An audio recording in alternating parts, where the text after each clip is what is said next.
Boa tarde, pessoal. Então, vamos aí para mais um Meetup Code Engage. Eu comentei com vocês algumas vezes que a ideia do Meetup é trazer aí provocações, né, ponto de vista, não necessariamente algo muito técnico e também não necessariamente algo que você seja extremamente fluente ou que domine, né? E nos meus 15 anos aí, um pouco mais de 15 anos atuando na área de desenvolvimento de software, de tecnologia, sempre busquei expandir, né, os meus conhecimentos e todo assunto que aparentemente é novo ou que eu não tenho muito domínio acaba me atraindo para ver até onde vai ou como que isso pode ser utilizado no meu dia a dia, na minha carreira, né? E pegando esse gancho, né, e trazendo um pouco aí da própria mensagem, né, que nós, como Code Engage, trazemos aí para o mercado, né, construímos e combinamos tecnologia com estratégia para que os nossos clientes possam atingir determinados objetivos em determinados períodos, né. A ideia desse meetup, então, é apresentar aí uma construção o mais lógica possível sobre planejamento estratégico, né, e como que isso está interligado ao nosso dia a dia de desenvolvimento de software, nosso dia a dia de trabalho com sistemas, tá?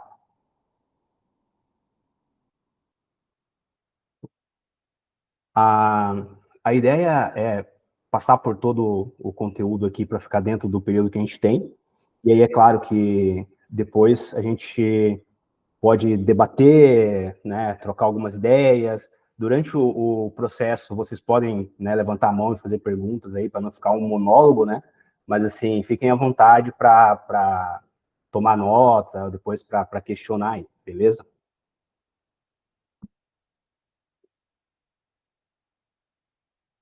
Acredito que a maioria de vocês, né, pelo menos a grande maioria, já ouviu falar do famoso planejamento estratégico, né, o strategic plan aí.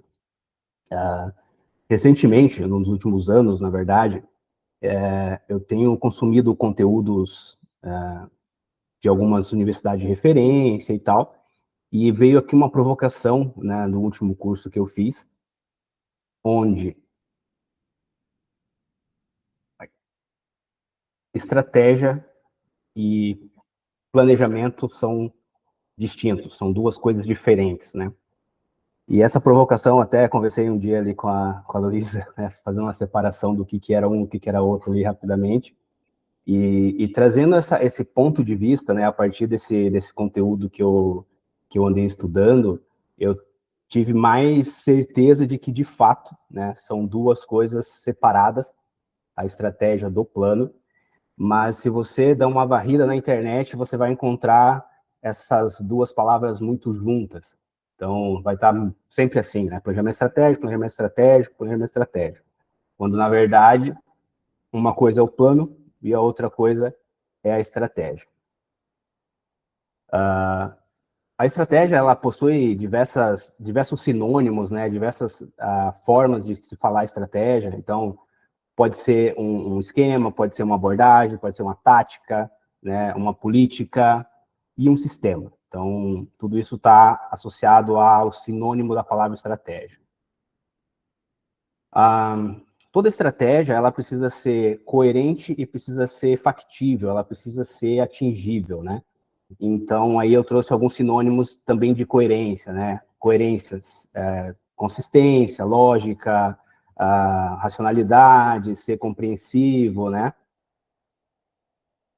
E aí, o factível, né, o double, ele traz atingível, realizável, trabalhável, gerenciável, tudo isso está associado a o que deve ser o cerne de uma estratégia, né?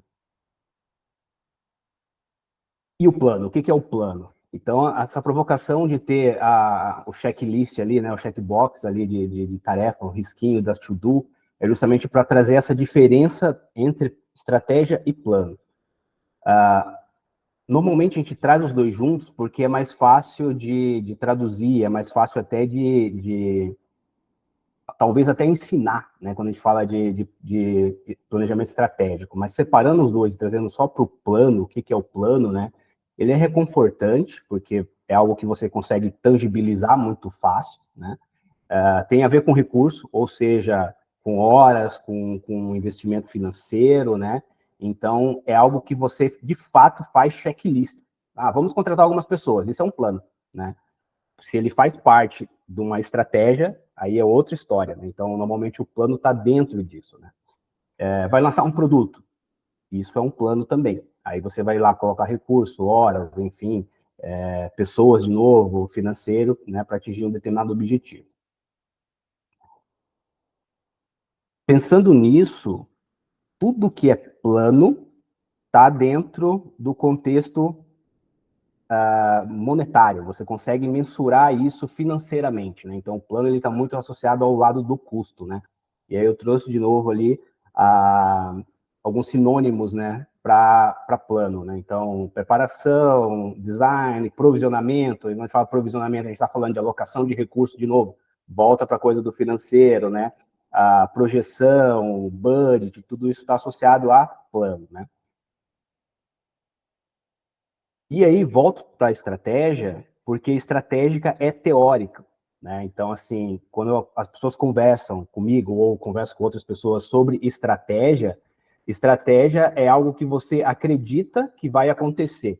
Então, quando uma empresa fala, olha, isso aqui é um projeto estratégico, é porque ele pensa que fazer aquele plano vai auxiliá-lo a atingir um determinado objetivo, né? Então, uma funcionalidade no sistema, ou até mesmo um sistema, né, tende a ser associado a um plano de fazer o sistema com uma estratégia para atingir um determinado objetivo, né? O que é engraçado sobre isso?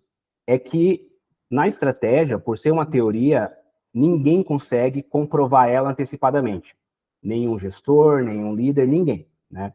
Você só consegue supor, com base em uma série de informações, enfim, feeling, sabedoria antiga, qualquer coisa nesse sentido de que, olha, se fizer aquilo que você acha que vai dar certo, da parte da estratégia, pode ser que você consiga atingir o que você deseja atingir, né? Então, assim, é aquilo que você gostaria que acontecesse, né? Que você acredita que vai acontecer, e isso trata-se desse modelo de estratégia. E aí aquela primeira imagem lá de ter, por exemplo, o xadrez ali como parte, né, da ilustração do que é uma estratégia, é isso. Quando você, mentalmente falando, cria vários modelos, né, de jogadas, de movimento de coisas, né, de recursos que você tem, para vencer, né, ou para chegar do outro lado do tabuleiro, isso é estratégia. Pode ser que você mova uma peça, né, e aí, ao mover essa peça, você acredita e supõe que vai acontecer alguma coisa. Só que aí você tem do outro lado um adversário, né, que pode ser o mercado, pode ser o concorrente, pode ser qualquer coisa lá, que também tem uma estratégia própria que você desconhece. Então, a partir dessa suposição, a gente tem uma teoria, né? Então, aí você pode ir lá atrás de, por exemplo, teoria dos jogos, uma série de coisas que lida com esses desenhos mentais que são muito teóricos, né? E aí, a partir desse conteúdo, né, desses estudos, tem algumas dicas para fugir da armadilha do planejamento estratégico, né? São duas coisas separadas, e se você tratar elas juntas, né, até onde eu vi e percebi aí até de experiências, eles tá muito próximo de você falhar, porque são duas coisas separadas, elas não vão se conversar, né? Então a frustração vai estar muito evidente, né? A estratégia em si, ela traz um estresse, porque assim, você simulou mentalmente, você reuniu um monte de informações, mas ela vai trazer uma angústia, porque até que você chegue na milestone, né, naquela coisa que você pensou no longo prazo, você está angustiado sem saber se aquela tua estratégia vai dar certo, né? Então você está lutando contra um ecossistema muito complexo. É provável que a gente, por causa disso, né, a ideia da junção do planejamento com a estratégia é porque parece que sempre você tem que apresentar a certeza de que aquilo vai dar certo, né? Isso é um plano. Então, tipo assim, você tem lá um budget de horas, um budget financeiro para investir, Então, você consegue provar que se você trabalhar, sei lá, 2 meses, você investiu 2 meses, né? Isso é plano, né? Mas a estratégia associada a isso é muito mais complexa, né? Quando você só tem uma ideia de que fazer determinado movimento, né, com os teus recursos, vai trazer para você determinado resultado, mas você não tem certeza disso, né? Você não consegue provar antecipadamente. Você deve entender que para reduzir a angústia você tem que aceitar que tem coisas que não está sob o teu controle, né? E eu já comentei com muitos de vocês um pouquinho antes da pandemia, quando a gente estava para abrir uma negociação com um possível projeto na China.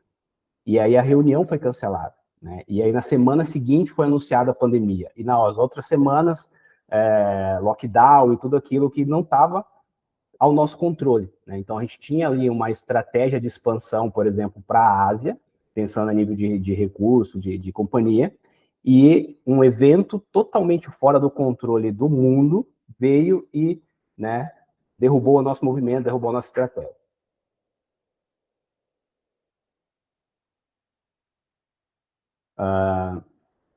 A maioria de nós busca fazer planos porque plano está sob o nosso controle. É orçamento, né? Recurso financeiro, é recurso físico, que você acaba tendo lá um checklist, uma to-do mesmo, né?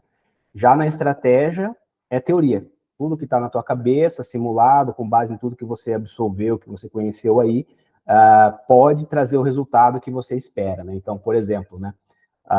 Uma estratégia, se a teoria estratégica sobre, por exemplo, expandir para o mercado asiático, né?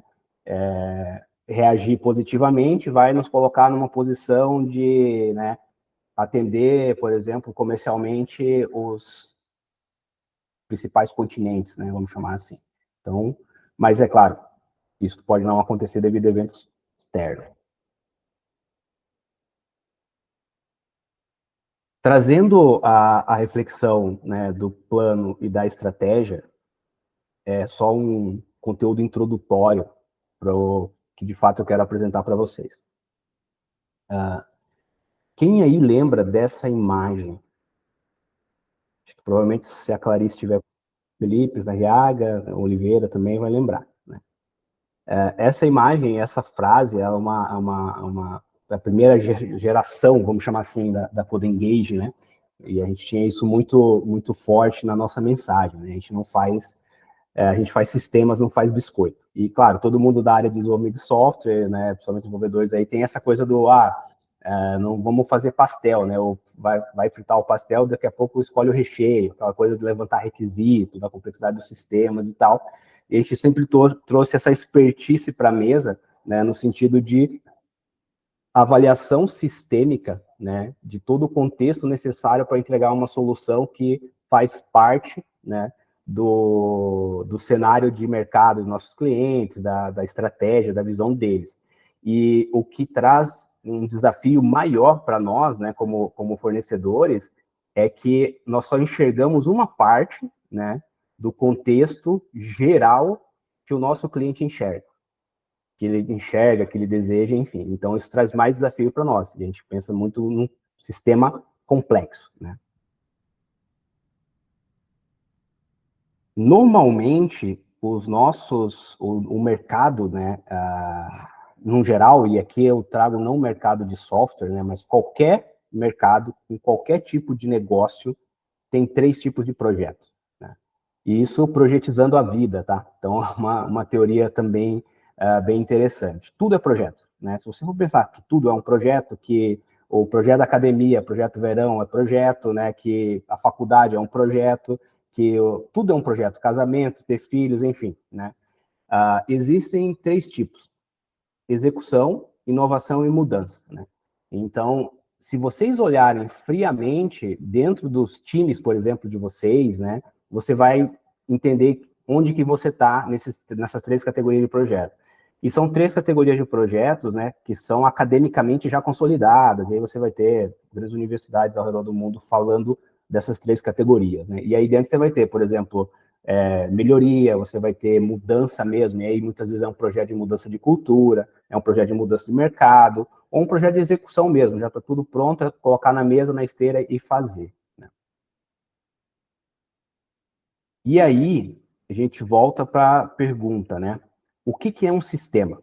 Tá? Todo mundo fala de sistema, mas poucas pessoas conseguem descrever sistema como o Donella, né? Descreveu aqui. Então, é uma série de componentes, né, interrelacionados que trabalham num contexto específico, num ambiente específico, para atingir determinado objetivo. E pensando nesse cenário de sistema, né, quando a gente fala de time, de projeto, de software, é fácil, parece que é um sistema, né? Estou fazendo um sistema de gestão de supermercado, estou fazendo um sistema de, sei lá, movimento de não sei o quê, beleza. Mas quando você para no final do dia para observar todos os artefatos que estão intimamente relacionados a esse sistema e tudo que pode impactar nesse sistema, vocês podem ficar chocados. E aí, recentemente, eu fiz um curso chamado System Think. E aí, esse curso me trouxe uma visão, pode ser redundante, mas muito mais sistêmica de projetos, muito mais sistêmicas de tudo, né? E depois eu vou disponibilizar o material também para vocês ali, os slides, mas assim, basicamente, System Think é um modelo mental, ou seja, uma abordagem ali, um mindset ou um approach aí de ver o mundo à tua volta. E quando eu falo mundo à tua volta, eu estou falando do teu dia a dia de trabalho, da tua codificação, do ecossistema social, do ecossistema financeiro, tudo isso, né?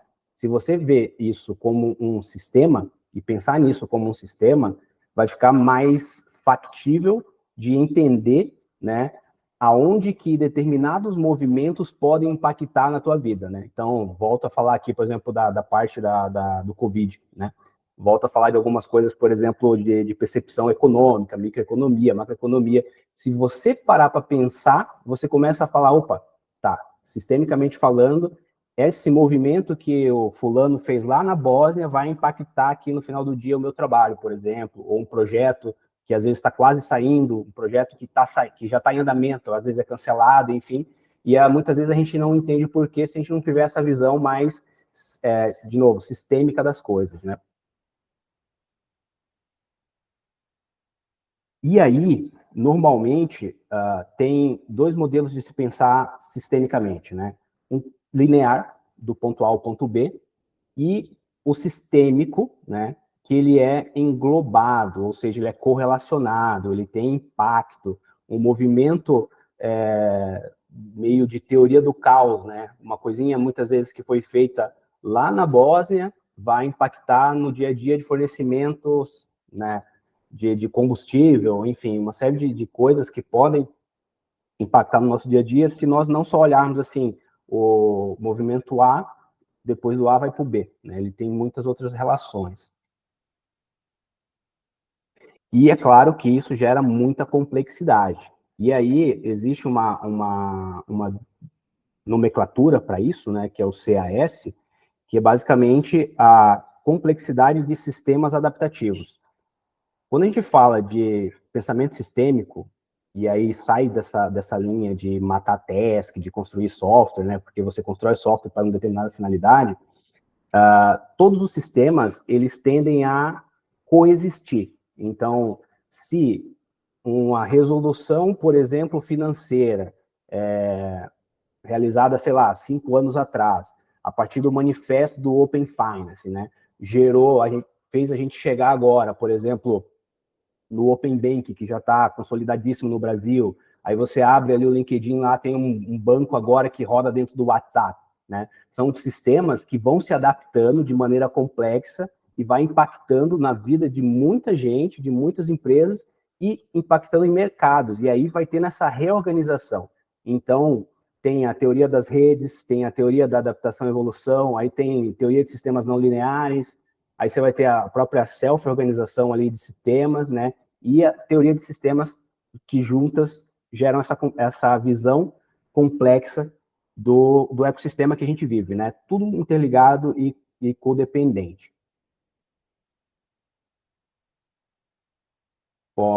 Quem já já estudou, por exemplo, DDD, né, ou Design Pattern de desenvolvimento de software, talvez veja um pouco de semelhança com essa imagem. Né? Então, quando a gente fala de visualização de sistema, a gente está vendo um ambiente, né, um ambiente, o sistema em si inserido dentro desse ambiente, né, os inputs, ou seja, o que vai influenciar nesse sistema, o que esse sistema está entregando de volta para o ambiente, né, e a relação dentro desse ecossistema de solução. Por exemplo, há 20 anos atrás, uma resolução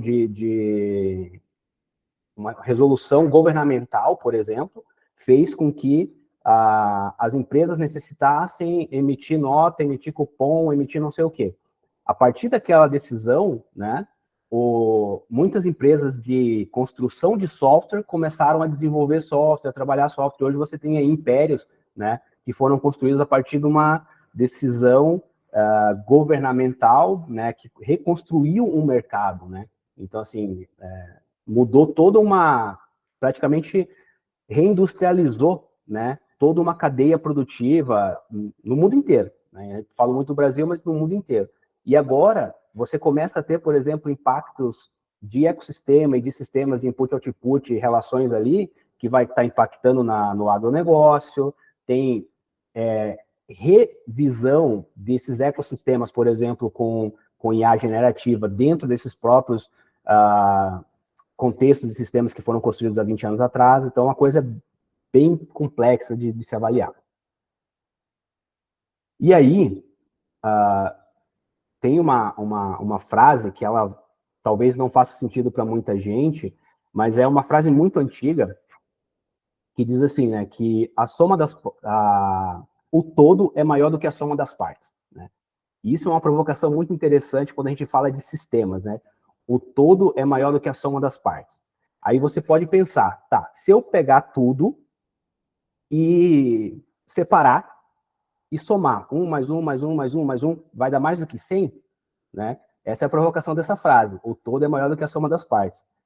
E essa frase, em sistemas, né, em pensamentos sistêmicos, em sistemas complexos, ela traz essa reflexão aqui, ó, que é uma propriedade emergente do sistema. Por que o todo é maior do que a soma das partes? Pensa num avião, né? Eu tentei trazer essa reflexão para ilustrar da maneira mais lúdica possível, né? Motor, asa, cadeira, todo mundo lá, né? Todas essas peças, parafusos, constroem um sistema, né? Que é o avião. Mas a propriedade emergente, né? O resultado desse sistema, ou seja, a soma de todas as partes é maior do que as partes individuais, porque depois disso você tem a capacidade de voar, por exemplo, né? O avião, ele voa, né? Mas o motor sozinho não voa, a asa sozinha não voa. Então, essa é uma reflexão baseada nessa frase filosófica, provavelmente Grécia Antiga.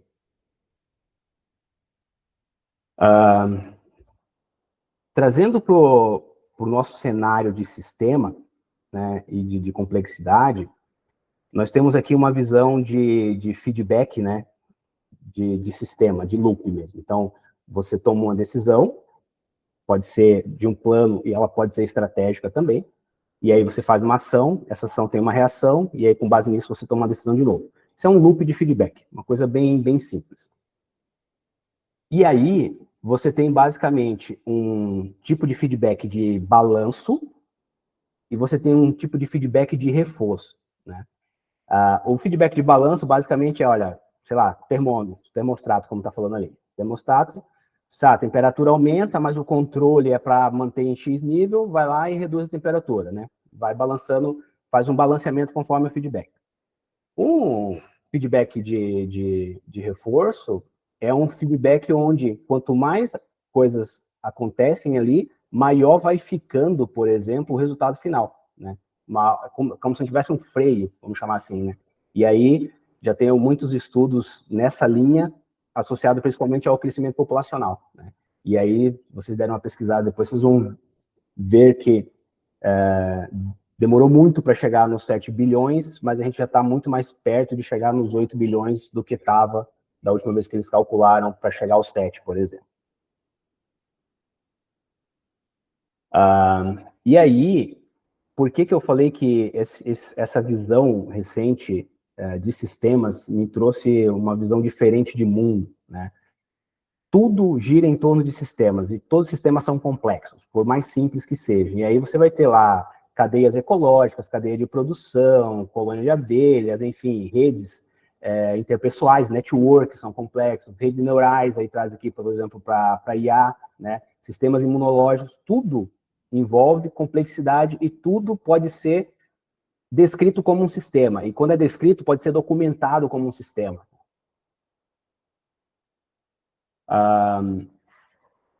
E aí, como que você documenta essa complexidade de sistemas, né? Tem um diagrama chamado diagrama casual, né? Diagrama de loop casual, e é interessante você conseguir ir mapeando a complexidade do sistema, a interação do sistema, para você até prever movimentos sistêmicos. E aí, quando é prever, uma estratégia onde você pode alterar um input, esperando que um output seja baseado no que, né, no resultado que você previu ou que você desejou. Eu trouxe aqui um exemplo. Eu estava falando muito da questão do Covid-19, o impacto, né, na saúde, na sociedade e no sistema econômico, né, da pandemia. Então, assim, foi criado aqui, quando eu comentei do DDD, né, se o pessoal conhece, a maioria deve conhecer ali o Design Pattern de DDD, que é mais basicamente um contexto, né, de interação entre módulos de um sistema. Quase da mesma forma você consegue descrever isso. Então, você tem lá, tipo, na parte social, qual foi o impacto, né, na parte de saúde, qual foi o impacto no ambiente econômico, na parte governamental, qual foi o impacto, e aonde que isso foi batendo, né? E quando você tem o mais e o menos na setinha ali, onde que você tirou alguma coisa e subiu, né? Ou onde que você aumentou alguma coisa e diminuiu. Então, por exemplo, na área social lá, tem uma setinha aqui com menusinho, né? Então, a crime e violência diminuiu. Evidentemente, por quê? Lockdown, muita gente trancada, né? Mas aí, se você for olhar, por exemplo, sistemicamente falando, no Brasil tem esse dado que agressões à mulher, por exemplo, né, porque ficaram mais trancados em casa, aumentou o número lá de Maria da Penha, por exemplo, né? Então tem vários contextos, e aí tem sistema, subsistema e vários estudos associados a isso. E eu não podia deixar de trazer um relacionado a software, né? Então, assim, aqui eu tenho o mesmo casual loop com desenvolvimento de software. E aqui eu trago o mais e o menos aqui de uma maneira bem bacana, no sentido de, por exemplo, aumentar o desenvolvimento, né, movimentação de tasks, né, aumenta a fadiga, né, e aí você tem, por exemplo, variação se a produtividade cai, você vai ter variação, por exemplo, de time, né, de entrega, de milestone, aí você aumenta o task, né, então você gera um loop ali. E aí tem a relação, por exemplo, dessa variação com o dono do projeto, por exemplo, né, com o chefe, lá, com o gerente, com o cliente, onde que impacta na qualidade do software, por exemplo, precisa ter retrabalho, né, se determinado agente desse ecossistema é impactado com o feedback de equilíbrio, né, ou de balanço, ou o feedback de crescimento, né? Então é bem interessante estudar esses modelos aí. E aí, o desafio para nós, eu vejo para todos nós, né? Inclusive, já tem algo que é bem interessante acontecendo aí no mercado, que são, por exemplo, incentivos para adultos estudarem matemática, né? Matemática pura, por exemplo. Então, assim, teoremas e coisas nesse sentido que a gente ouviu pouco ou não viu, né, nos nossos anos de estudos ali, para começar a desenvolver pensamentos mais sistêmicos, né? E aí, a vantagem, né, que o pensamento sistêmico traz é um big picture view. Eu sempre comento com o pessoal, com os amigos que a gente está discutindo, que tem que ter uma visão global das coisas. E esse modelo, por exemplo, de casual loop diagrama ali, ele dá para nós tem outros artefatos dentro desse modelo mental, mas ele dá para nós essa visão sistêmica das coisas. Então, um grande big picture aí para tomar decisão, para avaliar, né? Porque, assim, de novo, buscando lá em cima a questão da estratégia e do plano. Se você não conseguir simular, não conseguir projetar, você não consegue tomar decisão, né? E aí você não consegue fazer movimentos e fazer jogadas sem ter uma visão geral, né? E tratar aí com um framework mental, por exemplo. Aqui eu tenho uma série de tools, né, ou de ferramentas aí para auxiliar, por exemplo, o pensamento sistêmico, né? E aí algumas formas bacanas de lidar, analisar e sintetizar, é onde eu gosto mais de pensar e de trabalhar, e isolar e interrelacionar. São duas formas aí que eu gosto de ter, assim, no meu dia a dia. E aqui eu trouxe os links para o conteúdo base aí né, dessa explicação, e os dois livros que podem ajudar bastante, são livros aí da década de 80, por aí, que é a base hoje, por exemplo, de modelagem de sistemas complexos. Esses modelagem de sistemas complexos vai desde software a esteira de distribuição de bagagem em aeroporto, até decisão de construção de rodovias e roteamento de tráfego, de trânsito. Quando a gente fala de pensamento sistêmico, é tudo que vocês pensarem. Construção de plataforma de petróleo, tudo está associado a uma visão sistêmica de construir coisas, né? E esses dois livros, eles trazem essa percepção, né? Até porque não foi numa época de internet, por exemplo, de rede social, que eles foram escritos, né? Então eles trazem visões mais do dia a dia de problemas da época. Então, era tráfego, era problema de logística, a parte de petróleo, por exemplo. Então, traz bastante coisa nesse sentido aí, que é traduzido hoje para a nossa realidade de fazer sistema, né, de entregar solução que pode ter efeitos colaterais aí. É isso, falei rapidão. Obrigado pela sua participação.